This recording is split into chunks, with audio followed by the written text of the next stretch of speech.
बहुत समय पहले की बात है। गंगा नदी के किनारे पीपल का एक पेड़ था।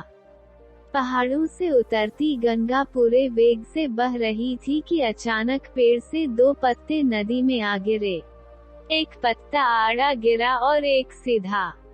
जो आड़ा गिरा वह अड़ गया। कहने लगा, आज चाहे जो हो जाए मैं इस नदी को रोक कर ही रहूंगा, चाहे मेरी जान ही क्यों न चली जाए, मैं इसे आगे नहीं बढ़ने दूंगा। वो जोर जोर से चिल्लाने लगा, रुक जा गंगा, अब तू और आगे नहीं बढ़ सकती, मैं तुझे यहीं रोक दूंगा।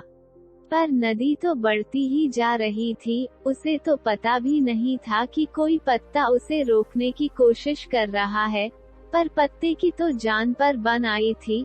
वो लगातार संघर्ष कर रहा था, नहीं जानता था कि बिना लड़े भी वही पहुंचेगा जहां लड़कर, थक कर, हार कर पहुंचेगा। पर अब और तब के बीच का समय उसकी पीड़ा का, उसके संताप का काल बन जाएगा। वही दूसरा पत्ता जो सीधा गिरा था, वह तो नदी के प्रवाह के साथ ही बड़े मजे से बहता चला जा रहा था। चल गंगा, आज मैं तुझे तेरे गंतव्य तक पहुंचा के ही दम लूंगा, चाहे जो हो जाए मैं तेरे मार्ग में कोई अवरोध नहीं आने दूंगा, तुझे सागर तक पहुंचा ही दूंगा। नदी को इस पत्ते का भी कुछ पता नहीं, वह तो अपनी ही धुन में सागर की ओर बहती जा रही है, पर पत्ता तो आनंदित है। वह तो यही समझ रहा है कि वही नदी को अपने साथ बहाए ले जा रहा है। आड़े पत्ते की तरह सीधा पत्ता भी नहीं जानता था कि चाहे वो नदी का साथ दे या नहीं, नदी तो वहीं पहुंचेगी जहां उसे पहुंचना है। पर अब और तब के बीच का समय उसके सुख का, उसके आनंद का काल बन जाएगा।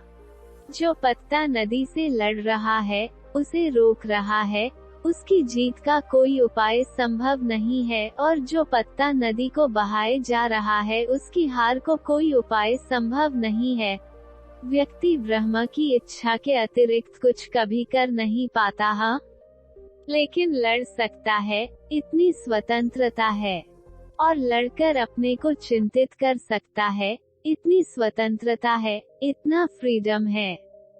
इस फ्रीडम का प्रयोग आप सर्वशक्तिमान की इच्छा से लड़ने में कर सकते हैं, और तब जीवन उस आड़े पत्ते के जीवन की तरह दुख और संताप के अलावा और कुछ नहीं होगा।